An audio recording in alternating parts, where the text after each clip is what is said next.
Sinisterism is about finding the primal aspects of the left-hand path, primal in history, primal in the psyche, thus obtaining truth. Thomas Leroy.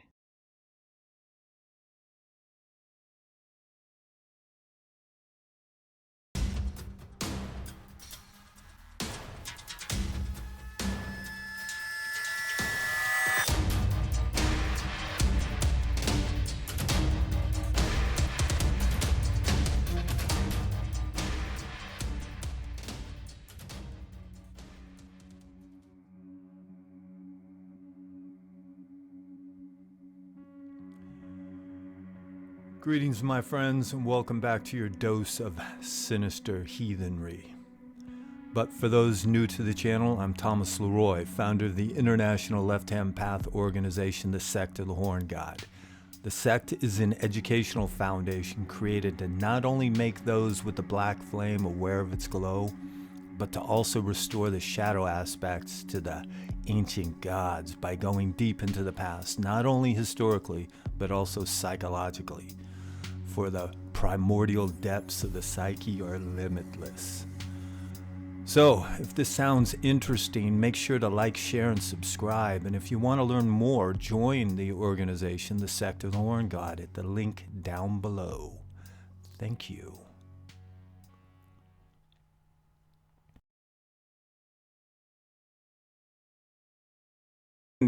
Going back in time, historically speaking, or whatever, it's in some ways it's seeking a truth. You know what I mean? It's like that game of telephone where you get a bunch of kids, saying a phrase, and by the time, it starts with one person, and by the time you get to the end, it's something completely different. Well, I want to go back to that first person, you know what I mean, and ask them, what the hell did you say? In a sense, when it comes to like esoteric practices, when it comes to the occult, so on and so forth. So I got interested in Druidism, but when you get exposed to Druidism nowadays, it's this bullshit Druidism that's only a couple of hundred years old. It isn't a couple of thousand years old. It's even worse than that 200-year-old Druidism. You got this hippie Druidism, and it's complete horseshit. So I wanted nothing to do with that. And like I was saying earlier, the paganism and so on and so forth. But still, the origins of the path, trying to locate that is kind of my obsession now. And that kind of led to eventually starting the organization, the Sect of the Horn God. And like I was saying, we are the Sect of the Horn God and not the Sect of Satan, because I'm trying to go for something a little wider, a little bigger than just Satanism. So basically, your inspiration was that you found what was already presented to you kind of not enough. Some ways, it's just my interest. I mean, they just expand. I mean, I have tons of respect for LaVey and the Church of Satan, but I just needed a little more. I wanted something, I don't know, I wanted to expand from there, if you will. Well, I have to agree with you also. I think many people who read, LaVey's books identify, you hear a lot of people go like, I really identified with a lot that was said in it, but, I think, but it wasn't totally me. I think there's a lot what a lot of people come away with, and when you start your occult interest, just like you were saying with the music, it's you go down the rabbit hole and you seek out and devour everything that you can get your hands on, and it's like, from LaVey, like you said, right to Crowley, and maybe read some of the other authors and stuff, but it's a journey to find like that right niche that feels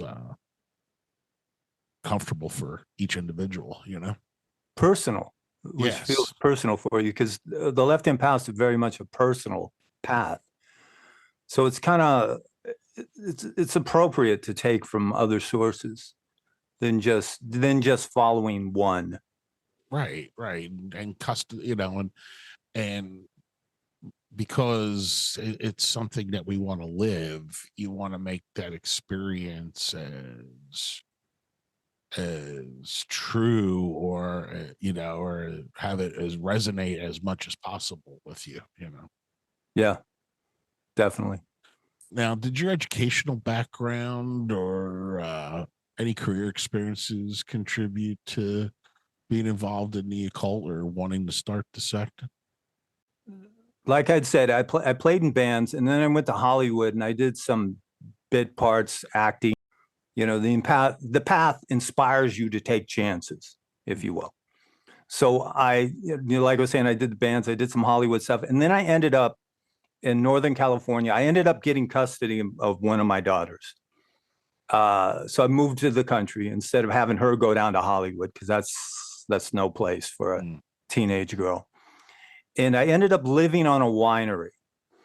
And on this winery, I became the caretaker. I also opened up a small bookstore, and I put on events, Renaissance fairs, a metal festival, a jazz band every once in a while. We had like these Friday night concerts, so on and so forth. Beautiful setting. I really enjoyed it. Had a whole lot of fun. And then I put on a pagan festival. Now, the people involved, I liked the people. I found them interesting. They were fine individuals. But something about their outlook toward common paganism and the gods and so on and so forth, I wasn't too crazy about. So at the festival, I made sure that there was what was called the Left Hand Lounge, where people can go into this section of the tasting room of the winery. And if you leaned in that direction, that's where you would go, if you know what I mean. Mm-hmm. So it was not long after that, I did that a couple of years, actually, the Pagan Fest. But it was after that first Pagan Fest that I thought, okay, the horn god, their interpretation of the horn god is lacking some testicles, if you know what I mean. So I was thinking, there's got to be some way to rejuvenate that, let's say that raw paganism. Where is that? Where is it? Let's hand the horn god back his testicles. And it wasn't long after that we started the sect of the horn god. Interesting. And what are some of the founding principles and the philosophy behind the sect of the horn god? Well, like I had mentioned earlier, incorporate all different aspects of occultism, paganism, heathenry, whatever. For instance, we have Satanists, we have Luciferians, we have Setians, we have Odinists, we have people, even some people who lean maybe more toward the Eastern practices, so on and so forth, Shavists, if you will. We have all different kinds of people. Basically, you can make any god that leans, let's say, toward the left-hand path, your personal god, if you will. It's once again, it's more about you and what works for you, and incorporating these different ingredients. And I refer to this eclectic left-hand path philosophy as sinisterism. The word sinister comes from the Latin word for left or left hand. So it's because some people, well, I've met plenty of people who have gotten frustrated with Satanism because of the direction it's gone. Like for like right now, we have a very well-known satanic organization that's basically right-hand path Satanism, the Satanic Temple.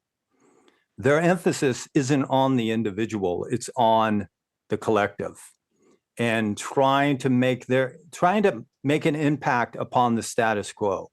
When you're on the left-hand path, you don't really give a shit about the status quo. You know, you're outside of it. Like, I've heard plenty of people saying, you know, us Satanists need to come together and start our own community and blah, blah, blah. And it's like, whoa, slow down. We're not communal. All right. And the organization too. So staying on that theme, the organization is structured more of, let's say, like a university than it would be a church. We're not a collective. We're not a herd. We're a pack, if you will.